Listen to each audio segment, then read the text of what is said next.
पाठीमागे का घेऊन येता जा पाठीमाग काढला यांच्यासाठी म्हणजे यांनी मला जे मार्गदर्शन केलं हे परत डोंगरे मॅडम झाले, गोरे मॅडम झाले, आरेकर सर, जोशी सर, आपले सर्व शिक्षक यांनी जे आम्हाला मार्गदर्शन केलं यांचे मी आभार मानतो की त्यांनी आम्हाला एवढं मार्गदर्शन करून आम्हाला मार्गसुद्धा असेल किंवा आम्हाला प्रेमाने समजावलं असेल.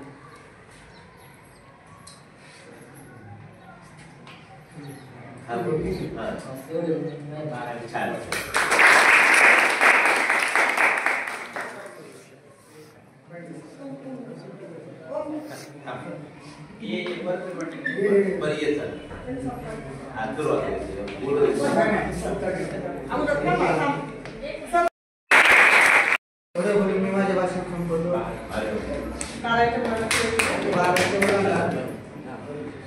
भारतच्या मुलांना परीक्षेसाठी खूप खूप शुभेच्छा.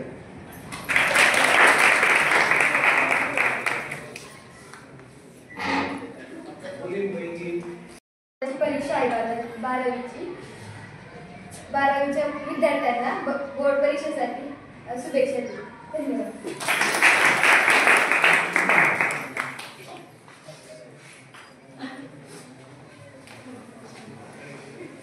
आयुष्यात जी माणसं सतत संकटांना तोंड देतात ती माणसं मोठी स्वप्न साकार करतात. माणसं केवळ बोलण्याने यशस्वी होत नसतात, त्यासाठी रोज कृतीयुक्त प्रयत्न असावे लागतात. खूप खूप धन्यवाद. विद्यार्थ्यांच्या सर्वांगीण विकासासाठी यश प्राप्तीसाठी यथायोग्य मार्गदर्शन आजच्या कार्यक्रमाचे अध्यक्ष श्री जोशी सर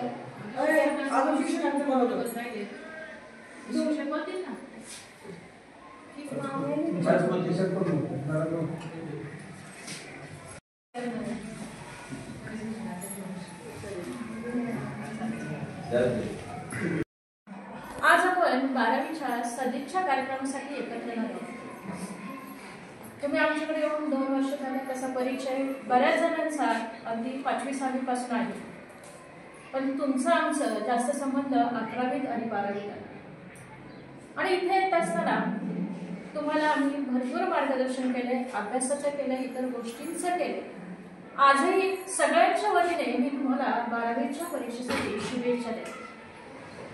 आणि परत एकदा सांगते, जे आम्ही वर्षभर सांगतोय, 2 वर्ष सांगतोय का यशाचा कुठेही शॉर्टकट नाही, कुठलाही मार्ग नाहीये. तुम्ही जेवढे प्रयत्न कराल, जेवढे कष्ट कराल, तेवढंच यश मिळेल.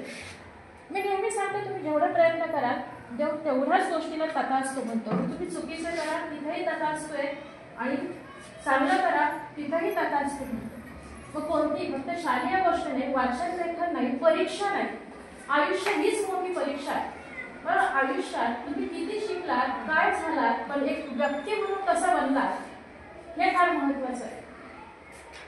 नेहमीसारखं परत सांगते, तुम्ही फक्त सुशिक्षित होऊ नका, तुम्ही इथपर्यंत शिक्षण घेतलंय, तुम्ही सुसंस्कारित बना. चांगल्या पद्धतीने पुढे जाईल. मोठी स्वप्न ठेवा आणि स्वप्न ठेवताना त्यासाठी प्रयत्न करा, कष्ट करा, नक्कीच तुम्ही यशस्वी व्हाल. तुमच्या फक्त 12वीच्या परीक्षेसाठी नाही, तर तुमच्या पुढच्या भावी आयुष्यासाठी तुम्हाला शुभेच्छा.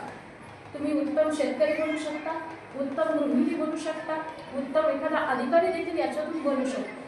जेथे असाल तिथं प्रयत्न करा आणि तुमचं भविष्य उज्ज्वल करा आणि तुमच्या पालकांचे जी स्वप्न आहेत ती नक्कीच पूर्ण करा. त्यासाठी सगळ्यांकडून आमच्याकडून तुम्हाला शुभेच्छा.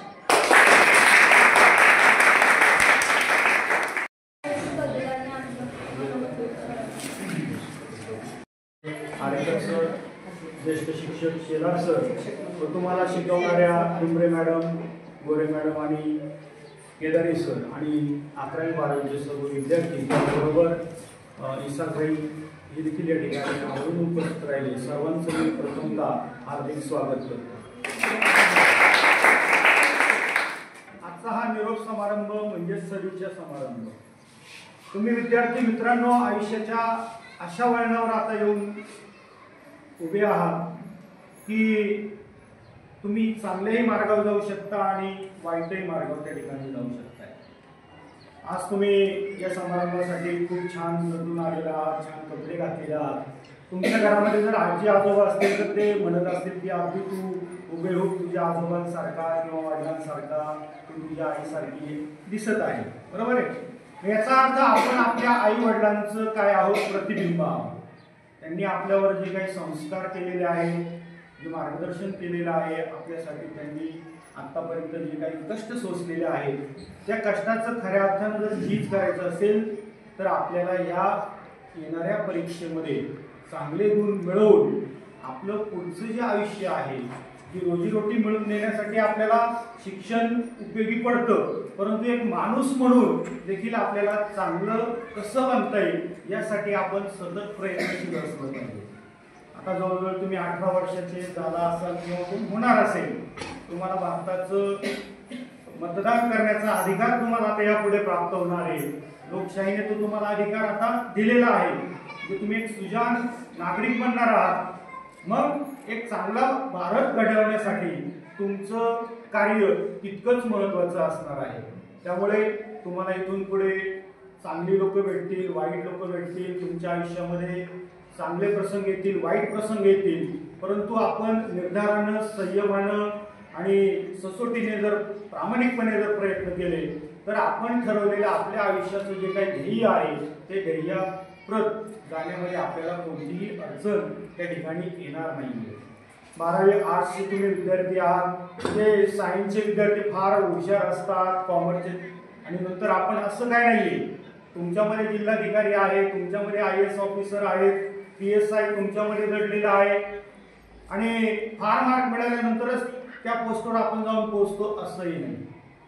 काही मुलं अशी आहेत की 12वीला अवघे 38%, 40% मार्क्स मिळवणारे विद्यार्थी सुद्धा त्या ठिकाणी त्या MPSC, UPSCच्या परीक्षा देऊन चांगल्या पोस्टवर त्या ठिकाणी चांगल्या प्रकारची नोकरी करत आहेत, देशाची सेवा करत आहेत. त्या पद्धतीने आपण सुद्धा अजून वेळ निघून गेलेली नाहीये. डॉक्टर कलामांनी सांगितलंय की कुठलीही वेळ, if you are positive attitude, जर तुमच्याकडे जर पॉझिटिव्ह ॲटिट्यूड असेल तर whatever you can achieve in your life, तुम्हाला जे जे तुमच्या आयुष्यात हवंय ते तुम्ही त्या ठिकाणी मिळवू शकता. फक्त तुमचा सकारात्मक दृष्टिकोन असला पाहिजे. व्यक्ती बनून त्या ठिकाणी ज्यावेळेस शाळेमध्ये येणारा तो खऱ्या अर्थाने आमच्या कष्टाचं चीज असणार आहे. एवढं बोलून तुम्हाला 12वीच्या परीक्षेसाठी पुन्हा एकदा शुभेच्छा देतो आणि या ठिकाणी थांबतो.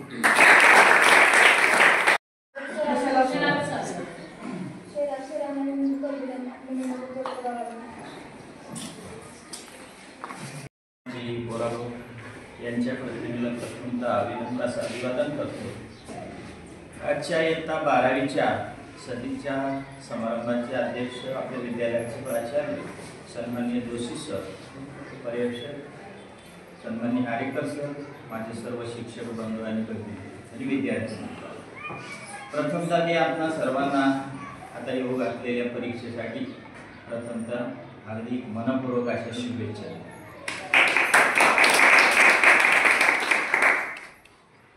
आपलं कॉलेज कसं चालू आहे हे आपल्या सगळ्यांना ज्ञात आहे. अतिशय कठीण परिस्थितीमध्ये आपण सर्व या ठिकाणी आलेला आहात. 2 वर्ष शिक्षण घेतलेलं आहे. आमचे शिक्षक बंधू भगिनी सुद्धा अतिशय कठीण परिस्थितीमध्ये येऊन आपल्याला ज्ञानदानाचं काम केलेलं आहे. त्यांनी भरपूर अशी आपल्याला ज्ञानाची शिदोरी दिलेली आहे. आता फक्त ते आपल्याला खायचं काम करायचं आहे परीक्षेच्या रूपाने. त्यामुळं परीक्षा देत असताना मी एवढं सांगेन की त्या ठिकाणी पेपर लिहिताना शिक्षकांनी सांगितलेल्या सूचनांचं काटेकोर असं पालन करा. स्वच्छ पेपर लिहा दिलेल्या नियमांनुसार. त्याचबरोबर प्रवासात जाताना येताना काळजी घ्या. गाडीवर वगैरे असं जाऊ नका.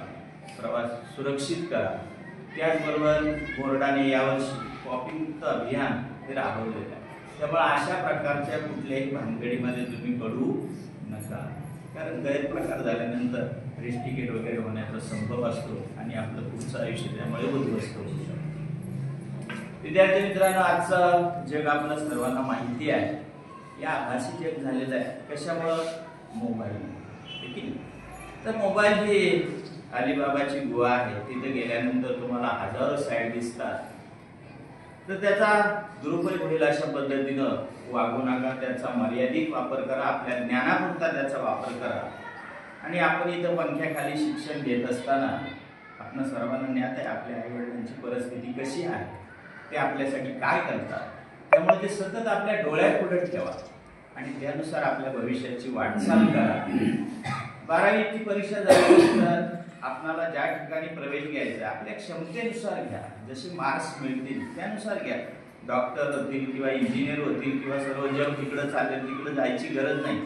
कारण आपली क्षमता जर नसेल तर आपण त्या ठिकाणी यशस्वी होऊ शकणार नाही. त्यामुळे आपली क्षमता असेल त्या पद्धतीने प्रवेश घ्या आणि आपल्या भावी जीवनाचा मार्ग निश्चित करा आणि आपल्या आईवडिलांना स्वीकार ठेवा. एवढीच मी या ठिकाणी आपल्याकडून अपेक्षा करतो. पुन्हा एकदा आपल्या सर्वांना शुभेच्छा देतो आणि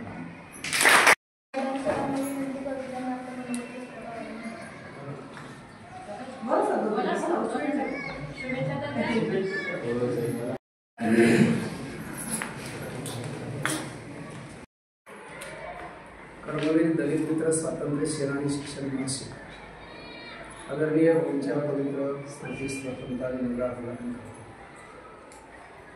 विद्यार्थी मित्र, सुरुवात अभिवादनाने का होते तर तुम्ही आणि आम्ही सुद्धा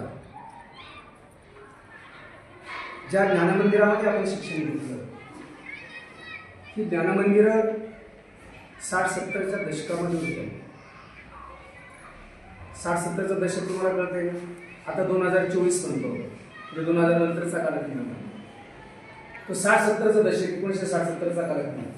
त्या कालखंडामध्ये ज्यांनी आपल्या अथक परिश्रमातून आपल्या कष्टातून सर्वस्वाचा त्याग करून ही विद्यामंदिरं उभी केली. मी सुद्धा याच विद्यामंदिरामध्ये शिकलो. वास्तुते सर शिकले आणि म्हणून ज्यांच्यामुळे ही विद्यामंदिरं उभी राहिली आणि आपण तिथं विद्या घेतली आणि म्हणून आपण आज या जीवनामध्ये आपण पुढे जातोय. हे सर्व होत असताना आपल्याला बाबूंची आठवण आल्याशिवाय राहत नाही. तर आज आपण इयत्ता 12वी सदीच्या समारंभाचं आयोजन चित्रेखाडी या ठिकाणी केलेलं आहे. या सदीच्या समारंभाच्या निमित्तानं विद्यालयाचे प्राचार्य सन्माननीय जोशी सर ज्यांनी तुम्हाला 11वी असेल 12वी असेल या 2 वर्षामध्ये ज्यांनी तुम्हाला इमानीद्वारे निष्ठेनं मार्गदर्शन केलं ते आदरणीय डुबरे मॅडम, आदरणीय गोरे मॅडम, त्याचप्रमाणे आदरणीय या वर्षामध्ये आपल्याला मार्गदर्शन करण्यासाठी आले केदारे सर, त्याचबरोबर आदरणीय सिलार सर, आदरणीय पाचके सर, माझे सहकारी मित्र. खरं तर ज्यांना फक्त आपला फोन गेला पाहिजे, आपली कोणत्याही प्रकारची अडचण त्यांच्यापर्यंत गेली पाहिजे, अगदी कुठल्याही प्रकारचा विलंब न लावता या विद्यामंदिरासाठी ज्यांचं योगदान यापूर्वी राहिले, आताही आहे आणि यापुढे राहत राहील असे सहकारी मित्र आदरणीय सर पैसे, आपलं सर्वांचं विद्यालयाच्या वतीने मनपूर्वक सरसे स्वागत करतो. 12वीची बोर्ड परीक्षा आपण आतापर्यंत आणि परीक्षा दिल्या. तुमची काही बोर्डाची ही पहिली परीक्षा नाही आहे. बोर्ड कशाला म्हणतात याचा अनुभव तुम्ही घेतलेला आहे 10वीच्या परीक्षेमध्ये आणि त्याच्यामुळे तुम्हाला वेगळं काय मार्गदर्शन करायची गरज नाही. बोर्ड परीक्षेला जायचं म्हणजे तर कसं जावं लागतंय, काय करावं लागतंय, तिथलं वातावरण कसं असतंय, तिथं सुपरविजन करायला शिक्षक कोण असतात, काय असतं, या सगळ्या गोष्टींची जाणीव खरं तर तुम्हाला आहे. त्याच्यामुळे खरं तर या परीक्षेला सामोरं जात असताना 10वी नंतर आपण 12वीची बोर्ड परीक्षा देतो आणि 10वी-12वीच्या बोर्ड परीक्षेनंतर आपण पुढच्या उच्च शिक्षणाकडे त्या ठिकाणी आपण वाटचाल करत असतो. ही वाटचाल करत असताना निश्चितपणाने आपल्याला 10वीमध्ये समज थोडीफार येते आणि 12वीमध्ये सरांनी आता सांगितल्याप्रमाणे मतदानाचा अधिकार तुम्हाला काही दिवसात मिळणार. म्हणजे तुम्ही या देशाचे नागरिक बनणार आहात याचाच अर्थ असा आहे बरं काय वाईट काय, चांगलं काय वाईट काय, या गोष्टींची जाणीव तुम्हाला आत्ताच्या कालखंडामध्ये बऱ्यापैकी आलेली आहे. दिव्याकडे हात केला का तो भासतोय, बर्फाला हात ठेवला का तो थंड होतोय, या गोष्टीची जाणीव तुम्हाला बऱ्यापैकी झालेली आहे. समाजामध्ये चालताना, समाजामध्ये वागताना, रस्त्याने कोणत्या बाजूने चालायचंय, चांगली माणसं कोण आहेत, विचित्र माणसं कोण आहेत, आपल्याला कुठून काय चांगलं मिळते, कुठं काय वाईट आहे, या सगळ्या गोष्टी खरं तर आता तुम्हाला कळायला सुरुवात झालेली आहे. म्हणजे तुम्ही सज्ञान खरं तर त्या ठिकाणी झालेला आहात. तुम्हाला वर्षभर मार्गदर्शन केलंय शिक्षकांनी. या मार्गदर्शनाच्या जोरावर मी खरं तर फक्त मध्ये काळामध्ये मी येत राहिलो आणि तुम्हाला सांगत राहिलो, बाळांनो आपल्याला सगळ्यांना 12वीच्या परीक्षेमध्ये पास व्हायचं आणि मला विश्वास आहे, मला पूर्णपणे आत्मविश्वास आहे का तुम्ही 12वीला प्रविष्ट झालेले सगळेच सगळे विद्यार्थी चांगल्या गुणानं या ठिकाणी पास होणार आहात. आणि त्याच्यानंतर साधारण 150च्या पुढे आपण जर गुण मिळवली, मार्क्स मिळवले त्या विषयांमध्ये, म्हणजे 150 आणि 120 झाले 270 आणि 270 झाले म्हणजे आपण 12वीमध्ये यशस्वी झालो आणि आपण पुढच्या वाटचालीसाठी आपण पुढे जाणार आहोत. सांगायचं तात्पर्य असं आहे, अभ्यास खूप नाहीये, बरोबर आहे का नाही, खूप काही अवघड नाहीये काय, त्याच्यामुळे तुम्ही काही चिंता करायची नाही, टेन्शन काही घ्यायचं नाही, अगदी विदाउट टेन्शन मध्ये त्या ठिकाणी परीक्षेला सामोरं जायचंय. मी आता तुम्हाला एवढं सांगणार आहे तेवढंच फक्त तुम्ही करायचंय. मी फार वेगळं भाषण करणार नाही. तुम्ही उद्या काय होणार आहे याच्यावर पण तुम्ही बोलणार नाही, पण मला निश्चितपणे माहिती आहे, मला निश्चितपणे विश्वास आहे, उद्या तुम्ही या देशाचे चांगल्या प्रकारचे नागरिक निश्चितपणे त्या ठिकाणी बनू शकता. अधिकारी, डॉक्टर, इंजिनियर हे नंतरच्या गोष्टी आहेत, पण आपल्या देशाचे एक चांगलं नागरिक बनायचे, सुजाण नागरिक आपल्याला बनायचे. आपण रस्त्याने चाललो, समाजात आलो तर आपल्याला कोणीतरी नमस्कार केला पाहिजे, आपल्याकडे कोणीतरी चांगल्या दृष्टीने आपल्याकडे पाहिलं पाहिजे, अशा पद्धतीने आपण त्या ठिकाणी करायचं. आता या दिवसापासून तुमचा पेपर कधी शेवटचा पेपर? शेवटचा पेपर 8 मार्च. आजपासून 8 मार्च पर्यंत काय करायचं ते सांगा. या तारखेपासून आजपासून 8 मार्च पर्यंत तुम्ही कुठल्याही गावाला किंवा गावामध्ये मोटरसायकल, सायकल, कुठल्याही प्रकारचा प्रवास पूर्णपणे आजपासून थांबवायचा. कोणी मोटरसायकल चालवत असेल, कालपर्यंत चालवली, आजपासून मोटरसायकल चालवायची नाही बाबा, किंवा उद्यापासून मोटरसायकल नाही चालवायची, बरोबर. प्रवास टाळायचा. कोणाची हळद, कोणाचा साखरपुडा, कोणाचं लग्न, कोणाचा वाढदिवस, अजिबात कोणाच्याही कार्यक्रमाला पूर्णपणे 8 मार्च पर्यंत फिरकायचं नाही. त्याचबरोबर पाव, बटार, अजून काय वडा, काय मिसळ, तळलेलं, सटार फटार हे खाणं पूर्णपणे 8 मार्च पर्यंत बंद करायचं. पूर्णपणे हे सांगतोय की पाळलंच पाहिजे, हे पूर्ण बंद करायचं. ओके. हे सगळं बंद केल्यानंतर, प्रवास थांबल्यानंतर तुम्ही घरात थांबणार आहात आणि घरात थांबणे म्हणजे ज्या मॅडमने, ज्या शिक्षकांनी तुम्हाला मार्गदर्शन केले त्यांचं पुस्तक तुम्ही उघडणार आहात. आपली सगळ्या गोष्टी सोप्या होणार. सांगण्याचं तात्पर्य, प्रवासामध्ये आपण घसरलो, काही गोष्ट घडली तर आपले 2 दिवस वाया जाणार आहेत. आपण आगळं वेगळं खाल्लं, तेलकट खाल्लं, घसा खराब होणार आहे, डॉक्टरकडे जावं लागेल, गोळ्या खावा लागतील, झोप वाढणार आहे, तब्येत खराब होणार आहे. तब्येत खराब झाली तर आपल्या अभ्यासाचे तास वाया जाणार आहेत. म्हणून एवढंच करा, आजपासून जर 8 मार्च पर्यंत मी सांगतो एवढंच जर आपण केलं ना, तर मला असं वाटतं तुम्ही जे पेपर लिहिणार आहात ते पेपर अत्यंत सोप्या पद्धतीने तुम्हाला जातील आणि 100% तुम्ही त्या ठिकाणी यशस्वी व्हाल. हे मात्र माझं नाव घेऊन तुम्ही हे पाळायचंय 8 मार्च पर्यंत. याचा अर्थ उद्यापासून जर कोणी मोटरसायकलवर दिसला, कोणी हॉटेलमध्ये दिसला तर मी तिथंच काय शिक्षा करायची ती करेल किंवा आमचे शिक्षक करतील. त्यामुळे या गोष्टी पाळणं गरजेचं आहे. समजतंय?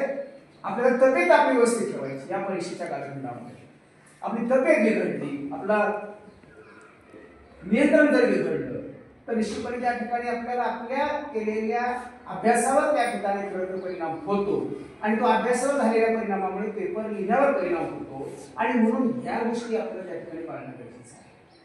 खाण्यावर नियंत्रण, झोपेवर नियंत्रण, प्रवासावर नियंत्रण हे गरजेचंच आहे. कधी कधी काय होतं बाळांनो, आपण इतका अभ्यास करतो परंतु आपलं काहीतरी थंड पिल्यानं डोकं दुखत असतं आणि आपण अर्थशास्त्राच्या पेपरला जातो आणि त्यावेळेला अभ्यास इतका करून सुद्धा डोकं दुखत असल्यामुळे त्या पेपरला मानसिकता खराब होते आणि मग आपल्याला त्या पेपरामध्ये लिखाण करत असताना आपल्याला अडचणी निर्माण होतात आणि रिझल्ट लागल्यानंतर मग अर्थशास्त्रावाला विद्यार्थी म्हणतो मी एवढाच वर्षी सरांच्या अर्थशास्त्राचा अभ्यास केला आणि मला अर्थशास्त्रामध्ये सगळ्यात कमी मार्क्स पडले, त्याचं कारण काय असेल तर ते कारण आहे तुझं थंड केल्यामुळे दुखत असलेलं डोकं.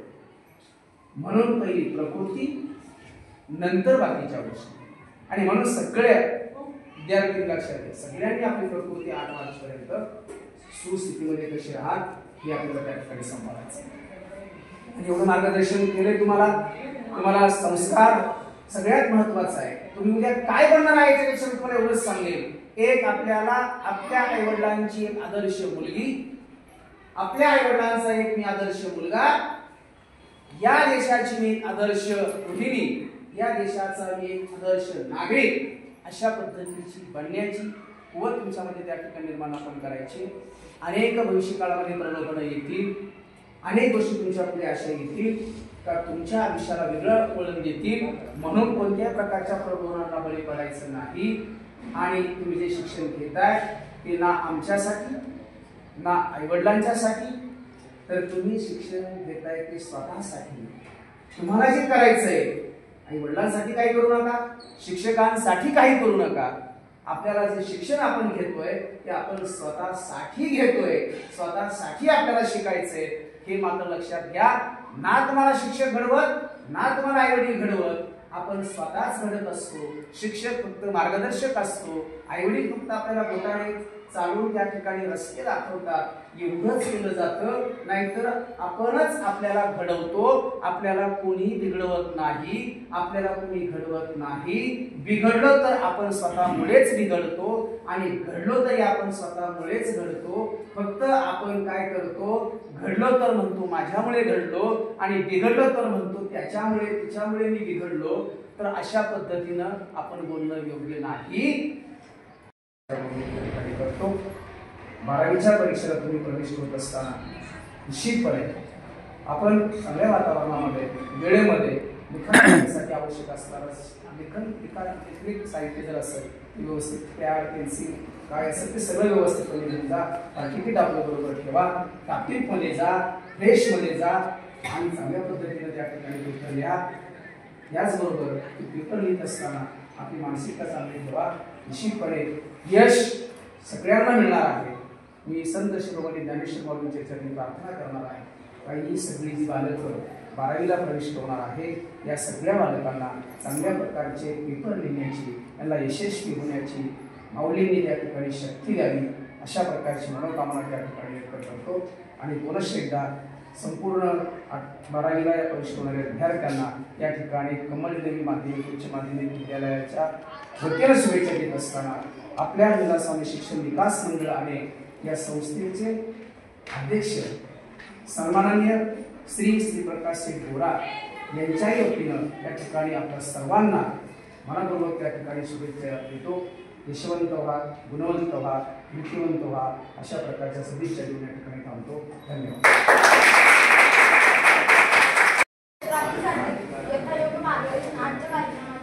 अध्यक्ष श्री जोशी सर यांनी करून त्यांचे अनुभव विश्व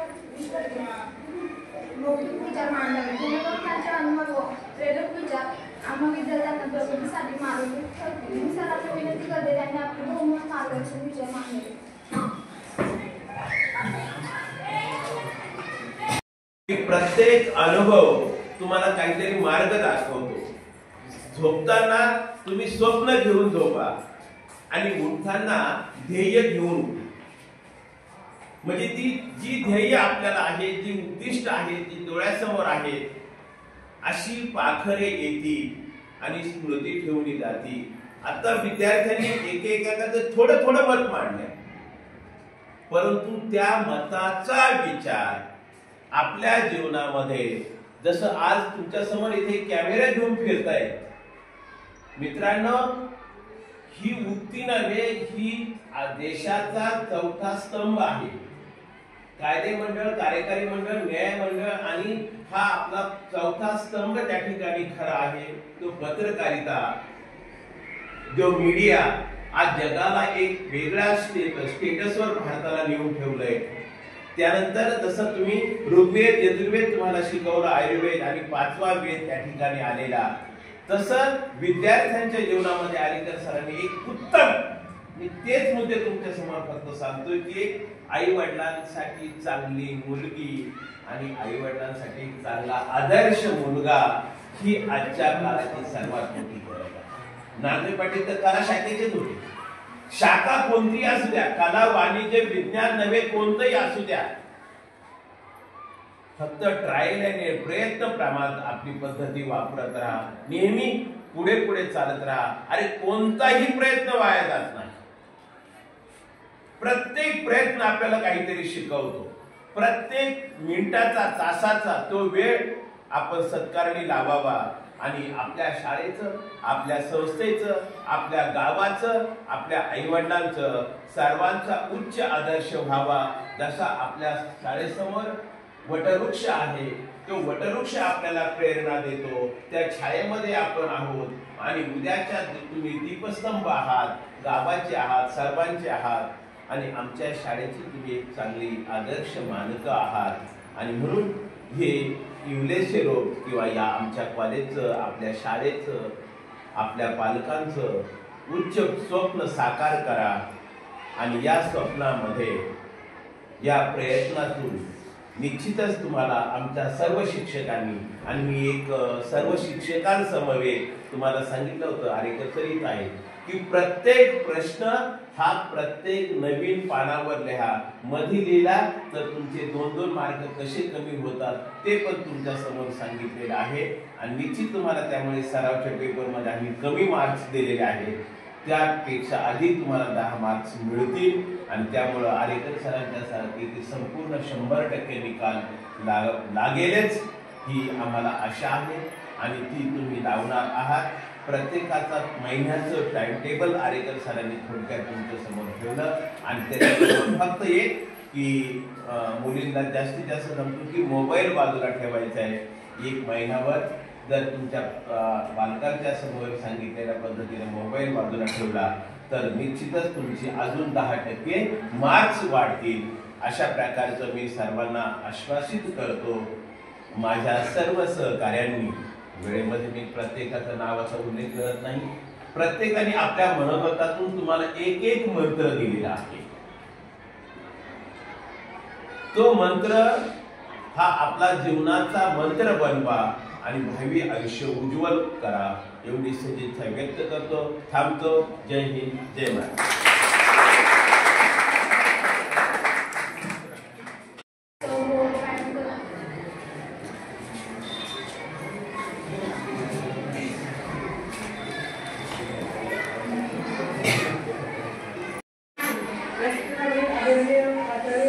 आदरणीय पर्यवेक्षक,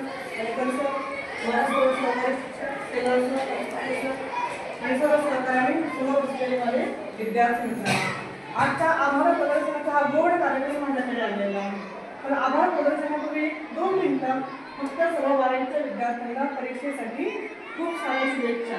आणि आम्ही आतापर्यंत तुम्हाला जे काही मार्गदर्शन केलेलं आहे तुम्ही त्याच पद्धतीने जर अभ्यास केला तर निश्चितच यश येणार आहे तुमच्या समोर आहे. कारण फक्त परीक्षा देऊन पास होण्यापेक्षा पास तर सगळेच होणार आहे, पण सगळ्यात महत्त्वाचं म्हणजे तुम्ही माणूस म्हणून मोठे व्हा. आपल्या आईवडिलांचे ऋण फेडा आणि ज्या शिक्षक असतील, तुमचे गुरुवारे असतील, त्या सगळ्यांचा तुम्ही आदर करा आणि त्यांच्या पद्धतीने तुम्ही वाटचाल ठिकाणी करा. उपस्थित आपल्या आजच्या कार्यक्रमाचे अध्यक्ष जोशी सर, आरेकर सर आणि सर्व मान्यवर यांनी वेळात वेळ काढून आपल्याला 1-1.5 तास त्यांनी दिला, त्याबद्दल मी त्या सर्वांचे मनपूर्वक आभार मानते. तसंच सदैव हे मार्गदर्शन आमच्याकडे राहील अशी अपेक्षा व्यक्त करते. आपण केलेल्या मार्गदर्शनाचा विद्यार्थ्यांना नक्कीच फायदा होईल, कारण तुम्ही खूप अनुभव असं मार्गदर्शन शेवटी आणि अगोदरही तुम्ही सुरुवातीपासून करत आहात. सरांना वाटलं की सर लगेच येऊन तुम्हाला काहीतरी सांगतात, लगेच त्यांना एखादी गोष्ट खटकली, काही सांगावं वाटलं की सर लगेच येतात. आणि सर्वांनी तुम्हाला खूप सारा अनुभव असं मार्गदर्शन केलेलं आहे. त्याच्यामुळे त्यांच्या मार्गदर्शनाचा तुम्ही अवश्य लाभ त्या ठिकाणी घ्यावा. तसंच आजच्या कार्यक्रमासाठी ज्यांनी परिश्रम घेतले ते प्रत्यक्ष अप्रत्यक्षरित्या ज्यांचे सहकार्य लाभले त्या सर्वांचे मी मनपूर्वक त्या ठिकाणी आभार मानते. शेवटी सन्माननीय अध्यक्षांच्या परवानगीने आजचा कार्यक्रम संपला असं जाहीर करते. धन्यवाद.